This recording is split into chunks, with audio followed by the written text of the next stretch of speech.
Hello everyone, আশা করছি সবাই ভালো আছেন। আমি ভালো আছি। আমি মোহাম্মদ আল হাফিজ সবুজ, বড়পল লিমিটেড থেকে আসছি আর একটা ভিসা সাকসেস স্টোরি নিয়ে। সো রিসেন্টলি ভিসা পেয়েছেন, বেশ অনেকগুলো ভিসা হয়েছে এবং প্রত্যেকটা ভিসাই 7 to 10 ওয়ার্কিং ডেজের মধ্যে হয়ে গেছে। তার মধ্যে আজকে আমার সাথে যিনি আছেন যিনি হচ্ছে মোহাম্মদ আরাফাত মাহমুদ।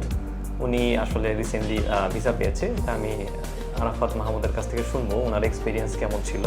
সো আমি জানতে চাইবো ওনার কাছে যে আসলে উনি কতটা এক্সাইটেড ছিল এই ভিসার ব্যাপারে এবং এখন কতটা খুশি এবং ওনার আমাদের সাথে জার্নিটা কেমন ছিল। সো মিস্টার আরাফাত কেমন আছেন? আপনি ভালো আছেন? আলহামদুলিল্লাহ। সো যেটা হচ্ছে যে ভিসা পেয়েছেন আসলে এক্স্যাক্টলি কতদিনের মধ্যে? আমি 10 দিনের ভিতরে ভিসা পেয়েছি। কোন কলেজ বা ইনস্টিটিউশনে যাচ্ছেন আপনি? আমি হচ্ছে জিবিএস দুবাইতে এইচএনডি in cyber security. Great. So আমাদের সাথে আপনার পথ চলা বা জার্নিটা কেমন ছিল? আমরা কোনো হ্যাসেল দিয়েছি কিনা? না না আপনারা আরও অনেক হেল্পফুল ছিলেন, একদম প্রথম থেকে শেষ পর্যন্ত আমাকে অনেক হেল্প করে আসছেন। ভিসা পাওয়া থেকে শুরু করে ভার্সিটির অ্যাডমিশন অ্যান্ড বিমানের টিকিট পাওয়া পর্যন্ত। অ্যান্ড আশা করি ফিউচারেও এমন সাহায্য করে যাবেন।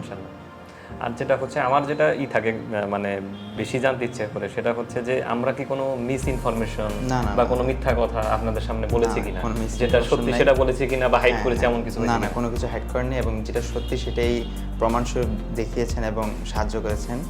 Thank you. তো বড়পল লিমিটেড কি মনে হচ্ছে আসলে কি বড়পল লিমিটেড প্রপার হেল্প করতে পারে অবশ্যই, নাকি বড়পল লিমিটেড শুধু মুখে বলে কাজে কিছু? না না, বড়পল লিমিটেড অবশ্যই অনেক ট্রাস্টেড এবং অনেক হেল্পফুল। আপনারা সবাই বড়পলকে ট্রাস্ট করতে পারেন এবং আসতে পারেন।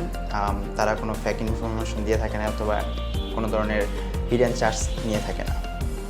So thank you mister Arafat. এখন যেটা বলবো আপনার ভিসাটা একটু শো করেন ক্যামেরার সামনে। তো এটা হচ্ছে মিস্টার আরাফাতের ভিসা। আপনারা সবাই ওর জন্য দোয়া করবেন যাতে ওর যেটা গোল সেটা যেন অ্যাচিভ করতে পারে। আজকের মতো এই পর্যন্তই। সবাই ভালো থাকবেন, সুস্থ থাকবেন এবং বড়পল লিমিটেডের সাথে থাকবেন। টাটা।